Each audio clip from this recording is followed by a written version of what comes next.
108। सोचिए, ये सिर्फ एक मामूली नंबर बिल्कुल नहीं है। ये उन विधानसभा सीटों का नंबर है जिसने तमिलनाडु की राजनीति में पिछले 60 सालों से चले आ रहे दो बड़ी पार्टियों के दबदबे को मानो जड़ से उखाड़ फेंका है।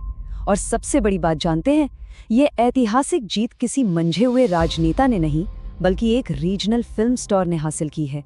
जी हाँ, एक सुपरस्टार जो अब तमिलनाडु के नए मुख्यमंत्री की कुर्सी पर बैठ चुका है। आज के इस गहराई से किए गए विश्लेषण में हमारा पूरा फोकस सी जोसेफ विजय पर है। हम उनकी उस लाजवाब, बल्कि कहना चाहिए अविश्वसनीय जर्नी को ट्रैक करने वाले हैं, जो सिल्वर स्क्रीन की चमक दमक से शुरू होकर मई 2026 में राजनीतिक सत्ता के सबसे ऊंचे सिंहासन तक जा पहुंचती है। सच मानिए, ये कहानी किसी ब्लॉकबस्टर फिल्म की स्क्रिप्ट से कम नहीं है।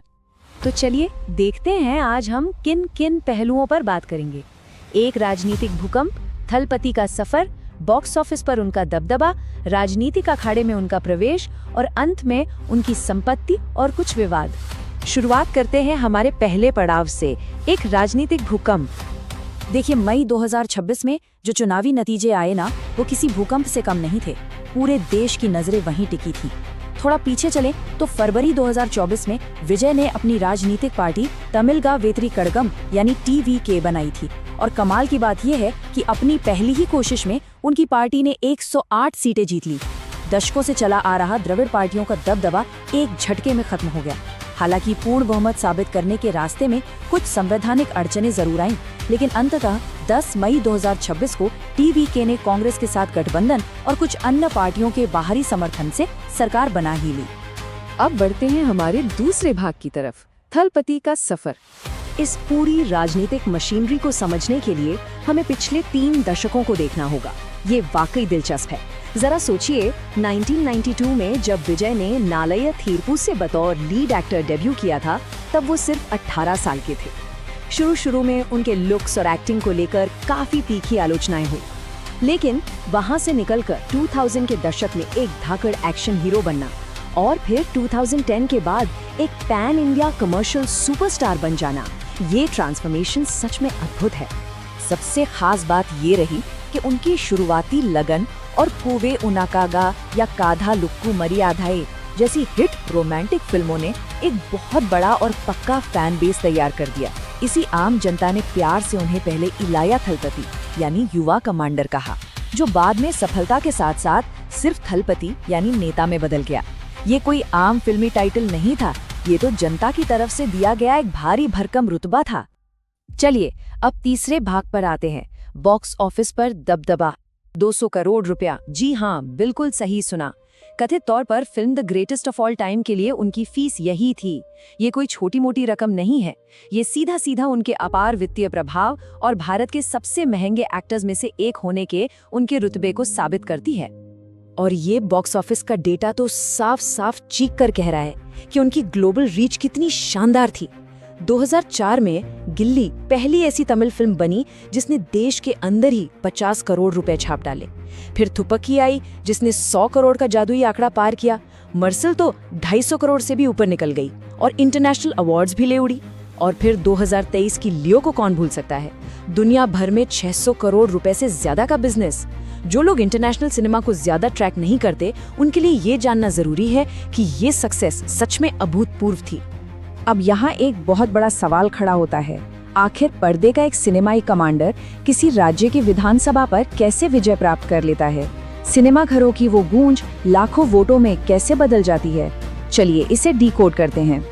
तो ये रहा हमारा चौथा भाग, राजनीतिक अखाड़े में प्रवेश।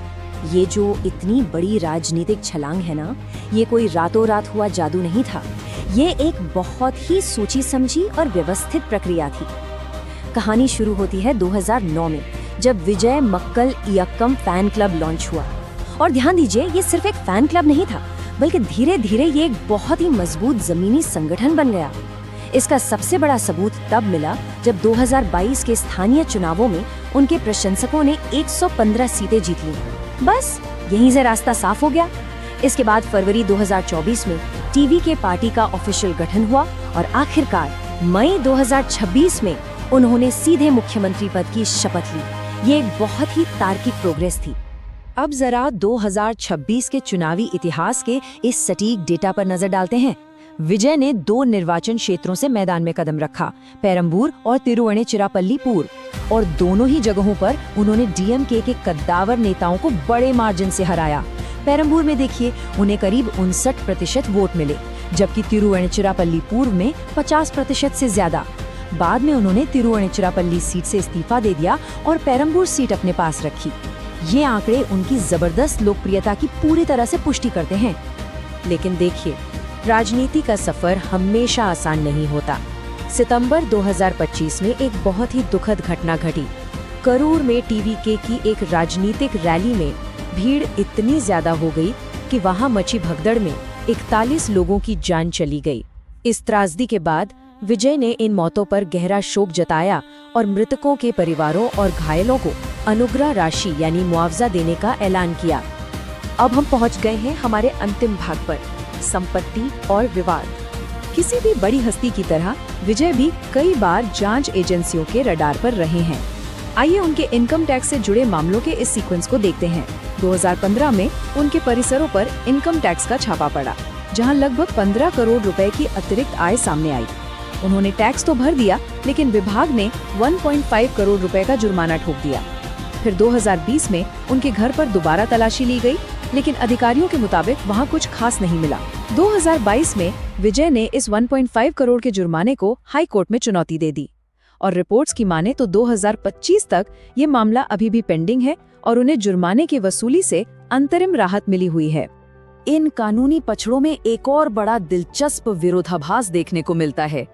2026 के चुनावों में उनकी घोषित कुल संपत्ति 625 करोड़ रुपए से भी ज्यादा है। लेकिन जरा सोचिए, इसके ठीक उलट उन्होंने अपनी एक इंपोर्टेड रोल्स रॉयस कार के एंट्री टैक्स पर लगे सिर्फ 1 लाख रुपए के जुर्माने के खिलाफ एक लंबी चौड़ी कानूनी लड़ाई लड़ ली, जिसे आखिरकार 2022 में अदालत ने खारिज कर दिया। इतनी विशाल संपत्ति और इतने मामूली जुर्माने के बीच का ये कॉन्ट्रास्ट मीडिया में काफी लंबे समय तक चर्चा का विषय बना रहा। और हाँ, उनकी पब्लिक इमेज के साथ साथ उनका निजी जीवन भी लगातार सुर्खियों में रहा है।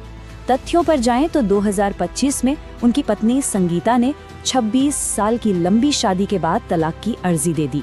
इसके बाद 2026 में दायर एक याचिका में उन पर बेवफाई और वैवाहिक घर में एंट्री ना देने जैसे गंभीर आरोप लगाए गए। इसके साथ ही अभिनेत्री त्रिशा कृष्णन के साथ विजय के पब्लिक अपीयरेंस के बाद इन दावों को लेकर मीडिया में बहुत ज्यादा हलचल मच गई।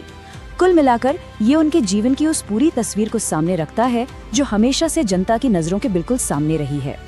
और ये सारी बातें हमें इस विश्लेषण के आखिरी और सबसे बड़े सवाल पर लाकर खड़ी कर देती हैं। एक ऐसी शख्सियत जिसने रुपैले पर्दे पर दर्शकों के दिलों पर एक छत्र राज किया, बॉक्स ऑफिस के सारे रिकॉर्ड ध्वस्त कर दिए और एक ऐसा ग्रासरूट संगठन खड़ा कर दिया जिसने 6 दशक पुरानी राजनीति की जड़ें हिला दी। क्या वो अब एक गठबंधन सरकार की उलझनों और असली प्रशासन की चुनौतियों को सफलतापूर्वक संभाल पाएंगे? तमिलनाडु का भविष्य अब उनके इस नए थरपति के हाथों में है, और यकीन मानिए, इस कहानी का अगला चैप्टर देखना वाकई बहुत बहुत दिलचस्प होने वाला है।